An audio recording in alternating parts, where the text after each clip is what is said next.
नमस्कार।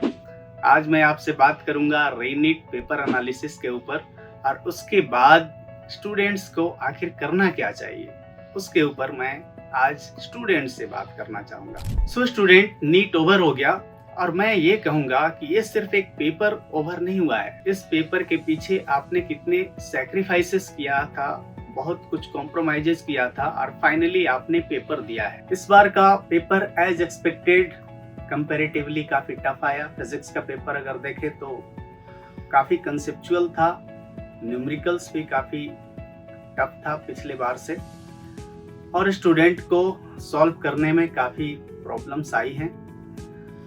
केमिस्ट्री भी अगर देखें तो फिजिकल केमिस्ट्री, ऑर्गेनिक केमिस्ट्री और इनऑर्गेनिक तीनों पेपर का जो लेवल था पिछले बार से कंपैरेटिवली काफी हाई था। 25 का जो लेवल था अप्रोक्स उसी के लेवल में इस बार था। थोड़ा सा उससे भी कहीं कहीं कुछ क्वेश्चंस हाई रेंज में था केमिस्ट्री में, जैसा कि गोल के एक्सपर्ट्स लोग बताए हैं।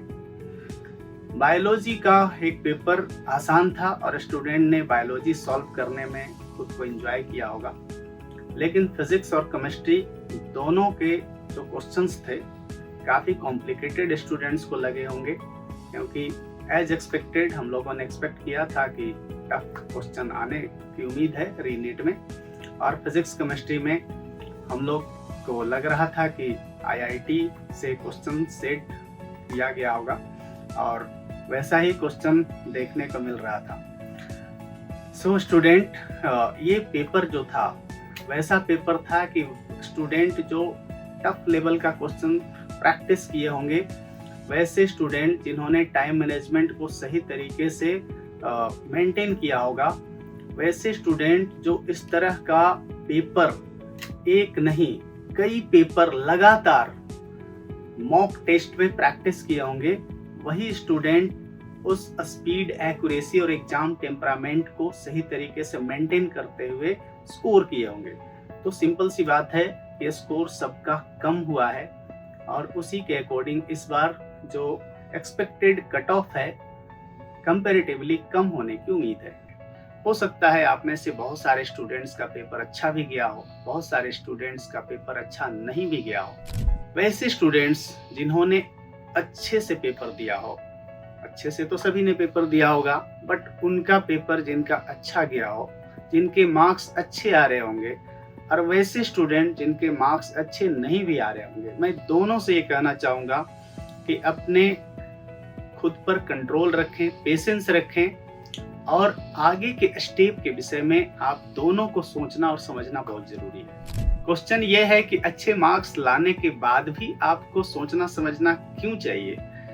क्योंकि हम लोगों ने देखा है कि हजारों स्टूडेंट्स अच्छे स्कोर लाने के बाद भी अपने ड्रीम कॉलेज तक अच्छे काउंसलिंग गाइडलाइंस ना होने के कारण वो अच्छे मेडिकल कॉलेज तक नहीं पहुंच पाते। हम लोग चाहते हैं कि अगर आपको सही काउंसलिंग गाइडलाइंस मिले तो आप अपने ड्रीम कॉलेज तक खुद को जरूर पहुंचा पाएं। इसलिए जस्ट आफ्टर कंप्लीटिंग योर रीनीट आपको आगे का काउंसलिंग गाइडलाइंस सही से लेकर अपने ड्रीम कॉलेज तक का सफर जरूर तय करना चाहिए। साथ ही मैं स्टूडेंट से कहना चाहूंगा कि आपको आगे क्या क्या डॉक्यूमेंट्स चाहिए उसका भी सही गाइडलाइंस लेना बहुत जरूरी है। तो डॉक्यूमेंट्स का लिस्ट हम लोग आपको दे रहे हैं। डॉक्यूमेंट्स का लिस्ट ये रहा। इन डॉक्यूमेंट्स को जरूरत होगा कि आप सीओ लेवल से अप्रूव्ड करवाएं, वेरीफाइड करवाएं। जरूरी नहीं है कि आप एसडीओ या डीएम से वेरीफाइड करवाएं। सीओ लेवल से वेरीफाइड या अप्रूव्ड डॉक्यूमेंट्स भी आपके लिए सफिशिएंट होते हैं।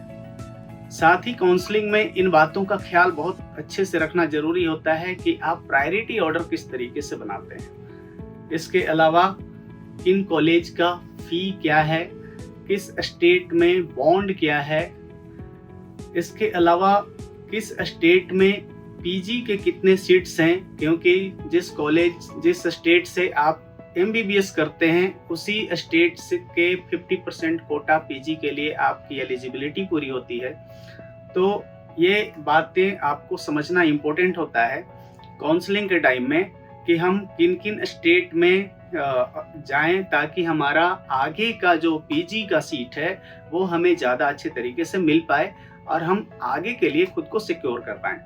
कॉलेज चुनते समय आप इन बातों का ध्यान रखें, वहाँ का फ़ी, वहाँ का बॉन्ड स्टेटस, वो कितना ओल्ड है, वहाँ का पेशेंट फ्लो कितना है, साथ में वहाँ लैंग्वेज किस तरीके का बोला जाता है, क्योंकि जब स्टूडेंट वहाँ जाते हैं वहाँ के लोगों से इंटरेक्ट होना ज़रूरी पड़ता है, क्योंकि जब आप पेशेंट से मिलेंगे तो पेशेंट जिस लैंग्वेज में आपसे बातें करेंगे आपकी डायग्नोसिस प्रोसेस में वो बहुत हेल्प करता है। इसलिए ये बहुत इम्पोर्टेंट है कि जिस स्टेट में आप जाते हैं वहाँ का लैंग्वेज सीखना आपके लिए बहुत इम्पोर्टेंट हो जाता है। तो लैंग्वेज और इसके साथ एकेडमिक एक्सपोजर, वहाँ का एकेडमिक कितना अच्छा है, इन बातों का भी विशेष तौर पर ध्यान रखें। अगर इन पॉइंट्स के अकॉर्डिंग आप कॉलेज का सिलेक्शन करते हैं तो मैं समझता हूँ कि आप कॉलेज बहुत अच्छे तरीके से चुन सकते हैं। और इन कॉलेज के सिलेक्शन में काउंसलिंग के टाइम में आपको प्रायोरिटी ऑर्डर जो बनाना होता है उसे सही से अगर आप बनाएंगे तो कॉलेज आपको सही से मिल सकता है। इस प्रोसेस में गोल इंस्टीट्यूट हमेशा आपको कदम से कदम मिलाकर सपोर्ट करता है और कभी भी आपको हेल्प की जरूरत हो आप गोल में आकर इसका हेल्प और सपोर्ट जरूर ले सकते हैं। वैसे स्टूडेंट जिनका 550 से कम स्कोर आया है, मैं उनसे ये कहना चाहूँगा कि अगर आप पैरामेडिकल या दूसरे कोर्सेस में जाना चाहते हैं तो बिल्कुल आप उस तरफ कदम बढ़ाएं। लेकिन अगर अगले साल के लिए आप खुद की तैयारी करना शुरू करना चाहते हैं तो बिना देर किए हुए आप कदम बढ़ा लें और तैयारी शुरू कर दें, क्योंकि अगर आप देर करेंगे, वेट करेंगे तो प्रॉब्लम ये आती है कि स्टूडेंट का जो लेवल है वो घट जाता है और 1-2 महीने के बाद जब वो फिर से तैयारी शुरू करते हैं तो घटे हुए लेवल में फिर से अपने लेवल को बनाने में उन्हें 2-3 महीने और एक्स्ट्रा टाइम लगता है और इसके बाद जो बचा हुआ टाइम होता है वो सफिशिएंट नहीं होता इम्प्रूव करने के लिए और उस कंडीशन में टैलेंटेड स्टूडेंट भी पीछे रह जाते हैं। मैं ये कहना चाहूँगा कि अगर आपका मार्क्स कम है और 2027 नीट के लिए आप तैयारी करना चाहते हैं, बिना टाइम गवाए आप अपना कदम बढ़ाएं और तैयारी में जुट जाएं।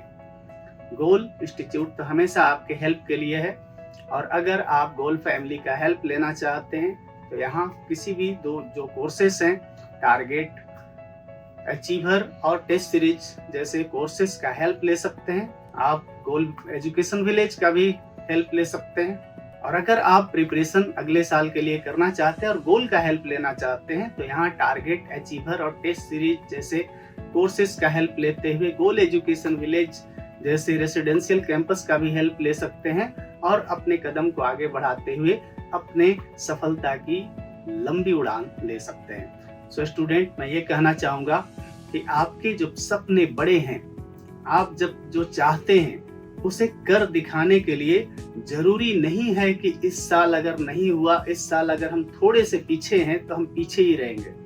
आपने जब एक बार ठान लिया है तो उसे पूरा करना ये आपकी रिस्पॉन्सिबिलिटी में आता है। और यस, अगर आप दूसरे तरफ भी फील्ड में आप आगे बढ़ते हैं तो उसमें भी आप बहुत अच्छा कर सकते हैं। गोल फैमिली हमेशा ये चाहता है कि आपके चेहरे पर विनिंग स्माइल हो और गोल के लिए हर स्टूडेंट, हर बच्चा बहुत जरूरी, बहुत इम्पोर्टेंट होता है। बस आपके चेहरे पर एक स्माइल हो, आप सब खुश रहें, हमेशा विनिंग स्माइल के साथ आगे बढ़ें और सफलता की सीढ़ियां हमेशा चढ़ते रहें। हम लोग की ढेर सारी शुभकामना हमेशा आपके साथ है। Thank you very much and wish you all the best.